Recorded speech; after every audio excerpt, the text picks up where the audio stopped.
Ahojte priatelia, znovu sa vidíme a dneska niečo mlsné, niečo fajné, čo vám určite urobí radosť. V lete mi zarodili černice bezstrane. Sú fakt, že úžasné, plodí jedna radosť a tak som si z nich naložila likérik.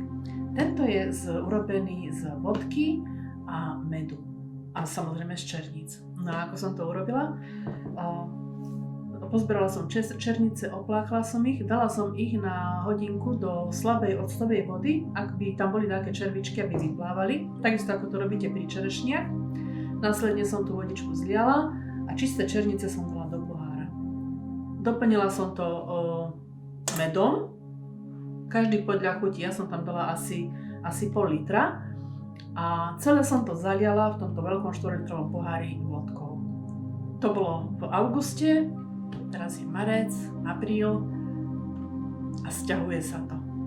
Je to hotové, je to výluch, skladovala som to normálne v kuchyni, v skrini, občas som to prekontrolovala, ochutnala, je to fantastické, takže dneska si to stiahneme. Takže černičky, sitko, majlík, ideme to predsediť.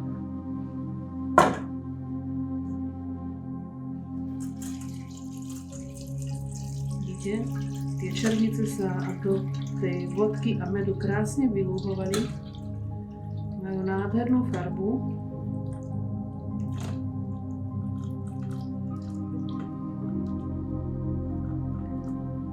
Černice sú teraz nasiaknuté tým liehom sladkým, sú vysoko alkoholické, takže opatrne s nimi. Ja jednu ochutnám, aby som vám povedala, že aká je.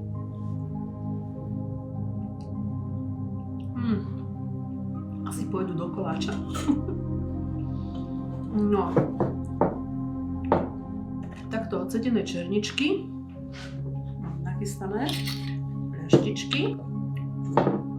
Si to rada dávam do takýchto maličkých ozdobných, pretože je to potom hodné ako darček niekomu, koho máte radi alebo koho chcete potešiť. Rodinu, priateľov, známych, neznámych. Takže teraz takto do pliaštičky. Pozrite sa na tú farbu, no je nádhera. V prípade, že by sa vám to zdalo málo sladké, tak si to v tejto fázi ešte viete dosladiť cukrom alebo medíkom, kto ako chce. Je aj alternatíva, že sa nakladajú takto s cukrom, ale ja ten med mám tak hrozne rada a tak rada ho využívam, lebo aj z takého obyčajného likériku, ako je tento, niečo úžasné. Natáčka. Naplníme aj druhú fľašku. Mám takéto starý lievik, má už hádam aj 100 rokov, ale je taký krásny, že mi ho ľúto vyhodiť a vždy ho používam.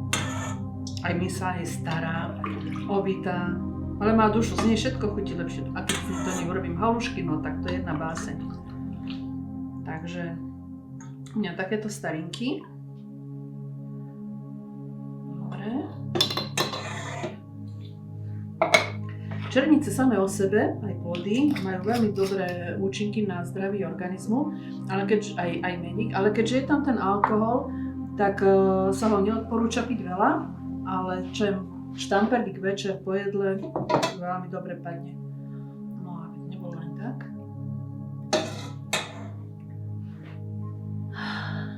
Likérik z čiernych rýbezlí, med, vodka v tomto prípade a černice nechať lúhovať 3-4 mesiace, najlepšie v tme. Černice musia byť zakryté, potom scediť a piť.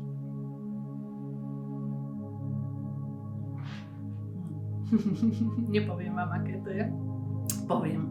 Vonia to, aj chutí to po černiciach, je to úžasné. Lepší likér v obchode nekúpite, urobíte si ho sami.